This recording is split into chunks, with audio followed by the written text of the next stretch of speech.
పాలమూరు జిల్లాలో సీఎంఆర్ ధాన్యం పక్కదారి పట్టినట్టు విజిలెన్స్ తనిఖీలో గుర్తించారు. ఒక్క వనపర్తి జిల్లాలోనే 400 కోట్లకు పైగా బకాయిలున్నాయని గుర్తించారు.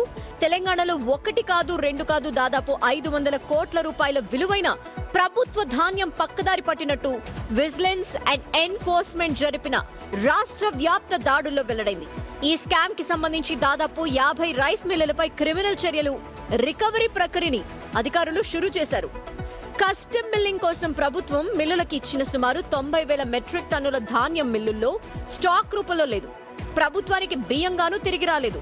గత 3 ఏళ్లుగా పేరుకుపోయిన ఈ ధాన్యాన్ని కొందరు మిల్లర్లు ప్రైవేట్ మార్కెట్లో అమ్ముకున్నట్టు అధికారులు గుర్తించారు. ముఖ్యమంత్రి కార్యాలయం ఆదేశాలతో జూలై 20 నుండి 15 జిల్లాల్లో విజిలెన్స్ అధికారులు తనిఖీ చేపట్టారు.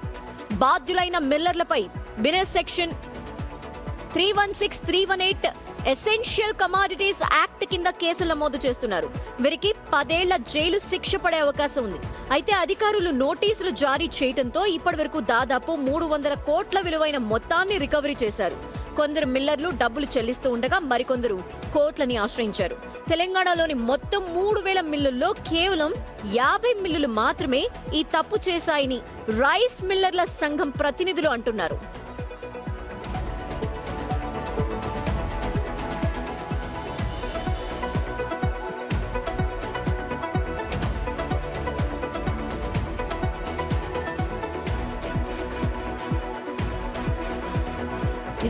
తెలంగాణలో పెద్ద మొత్తంలో ధాన్యాన్ని పక్కదారి పట్టించారు రైస్ మిల్లర్లకు సంబంధించిన వారు. దీనిపై డీటెయిల్స్ శంకర్ అడిగి తెలుసుకుందాం. శంకర్, 100 కోట్ల వరకు కూడా అక్రమంగా వారు ధాన్యాన్ని దోచేస్తూ సొమ్ము చేసుకున్నారు.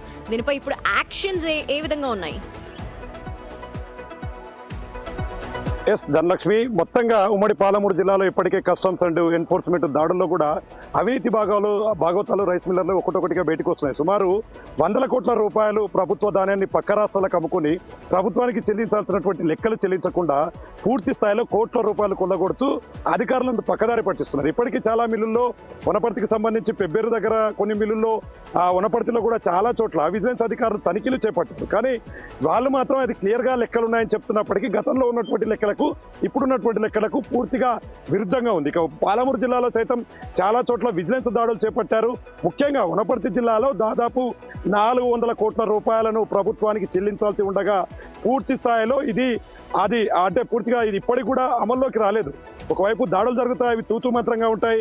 ప్రభుత్వానికి రావాల్సిన లెక్కలు మార్పులు రావు. కాబట్టి పౌర సరఫరాల శాఖ అధికారులు మిల్లర్లకు అండదండలు ఇస్తున్నారని చెప్పి స్థానికంగా అయితే ఆరోపణలు వినిపిస్తున్నాయి. అంటే ఉమ్మడి జిల్లాగా తీసుకుంటే వనపర్తి, మహబూబ్ నగర్, నారాయణపేట, నాగర్ కర్నూలు ఈ మొత్తంగా తీసుకుంటే దాదాపు 600 నుంచి 700 కోట్ల పైచలకు ఆదాయం గవర్నమెంట్కి రావాలి. పేదలకు ఇవ్వాల్సినటువంటి సొమ్ముని ఈ విధంగా పక్కదారి పట్టిస్తూ కోట్ల రూపాయలు కొల్లగడుతూ అందినంత దోచుకుని ప్రజలకు రాకుండా చేస్తున్నటువంటి ఇలాంటి వారిపై కఠినమైన చర్యలు తీసుకోవాలని గతంలో నుంచి చెప్తున్నా కూడా పెద్ద ఎత్తున ఇది అమలు కాకపోవడం, రెవెన్యూ యాక్ట్ నుంచి తప్పించుకొని తమ పైర్ల మీద ఉన్నటువంటి ఆస్తులంతా కూడా రికవరీ అయింది. అది డబ్బు రూపంలో రికవరీ చేయగలుగుతున్నారా, లేదంటే రైస్ రూపంలో వెనక్కి తీసుకురాగలుగుతున్నారా? ఎస్ ధనలక్ష్మి, ఎందుకంటే ఎక్కడైతే సరే ఎవరైనా రైస్ మిల్లరు తన పైన ఉన్నటువంటి బకాయి చెల్లించాల్సి వస్తే అది ఖచ్చితంగా డబ్బు రూపకంగా చెల్లించాలి, లేకుంటే వడ్ల లెక్క చెప్పాలి. కానీ కేసీఆర్ నాటికి ఆయన పేరు మీద ఎలాంటి ఆస్తిపాస్తులు ఉండవు. రెవెన్యూ యాక్ట్ అమలు చేస్తే అక్కడికి గవర్నమెంట్కి వచ్చేది ఏం లేదు. ఎందుకంటే తన పేరు మీద ఉన్నటువంటి ఆస్తిపాస్తులన్నీ వేరే వాళ్ళ పేరు మీదకి వెళ్ళిపోతాయి. తన పేరు మీద ఏదో కారు, టీవీ లేదా ఫ్రిడ్జ్ ఇవన్నీ హ్యాండ్ ఓవర్ చేసుకొని లోకల్గా ఉన్నటువంటి ఎంఆర్ఓలు అతని మీద ఒక రెవెన్యూ యాక్ట్ పెట్టి వదిలేస్తారు. 4-5 రోజులు కోర్టుకు తిరుగుతాడు, కానీ ఆయనకు పోయేదేముంది, కోట్ల రూపాయలు వెనకేస్తాడు. కాబట్టి దీని మీద చాలా సీరియస్ గా యాక్షన్ తీసుకొని వారి మీద కఠిన చర్యలు తీసుకోవాలని డిమాండ్.